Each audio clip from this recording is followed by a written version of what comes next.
what we have right here on the hood of the Dodge truck is a classic Cobra 29 CB radio. Back in the day when I was a truck driver, these were, everybody had one. And I've driven plenty of trucks that had these in them. My own personal radio from back in the day was a Radio Shack radio, and it was really early model.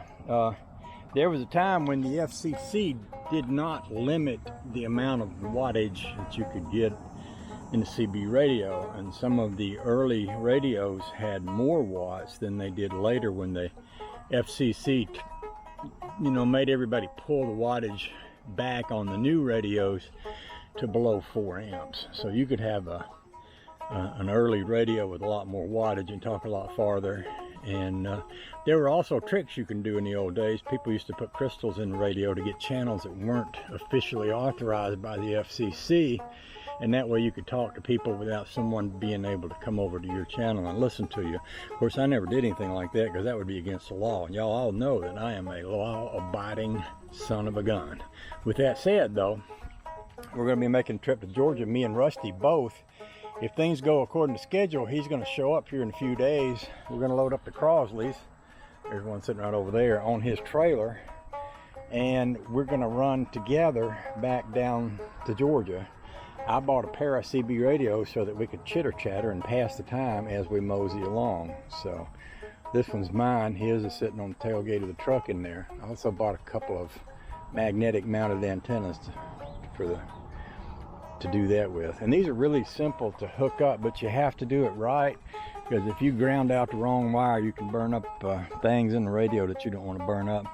And you have to make sure you have a fused line, and it's basically a hot wire and a ground wire and an antenna and a microphone. And if everything's plugged up and done the way it's supposed to be, and there's also ways to adjust the SWR on your antenna. I just happen to have an SWR meter, but on these radios, these have the built-in SWR calibration, so you can actually calculate your SWR right here. That's probably more technical information than any of y'all needed. I'm going to install this in this truck here momentarily.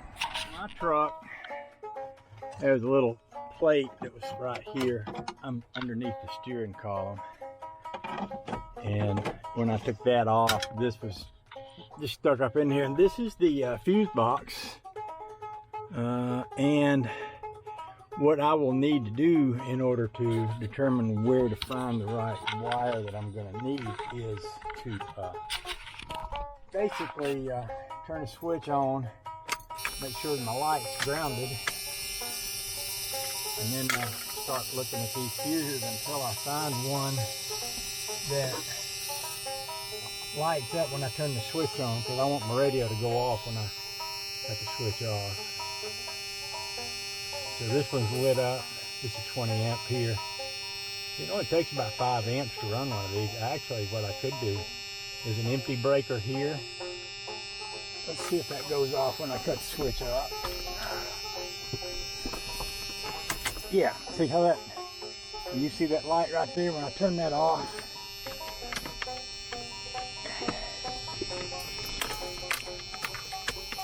And it comes on, so that works. So what I can do is take that fuse right there, which is an extra one. I can get a little thing to push down in that and hook my wire to it. That route, I went ahead and bought me a little plug that fits this, and then attached my wire to it and soldered the wire. I've got a place to ground right here. It's just a screw that looks just like that one, goes over here. So what I'm going to do is I've nakedized this piece of wire. I'm just going to wrap it around this screw and then screw the screw back in there. That should give me a ground.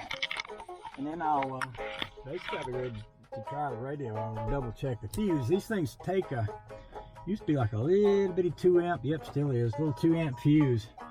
It's a fairly small fuse because you don't want to mess up the radio, and I think I mentioned once before that you can mess it up if you touch the wrong wire to the wrong place. So I don't want to do that, and that's the whole reason there is a fuse, is to keep that from happening. So put my ground right here on that piece of metal.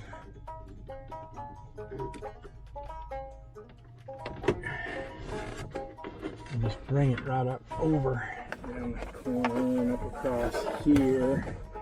And then it reaches just about to the back of the radio, which this microphone plug has a notch in it right there. So you can stick that notch in the right place, then you'll be in the right place with that. So the key's off. So I'll plug in. It's this plug here is going to go right to the back of the radio right there. Just like this. Like that. Only one way it's going to fit. Square on one side, rounded on the other. Push that in. I don't know if you'll hear anything when I cut it on, but you should see it light up when the switch goes on. Yeah, see it? Light up. There.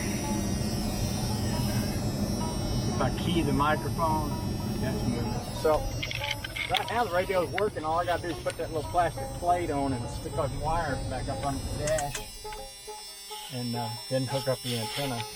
I bought a little magnetic antenna, and I bought one that said, I read the reviews and somebody said they were able to run the antenna out the door without crushing the antenna wire.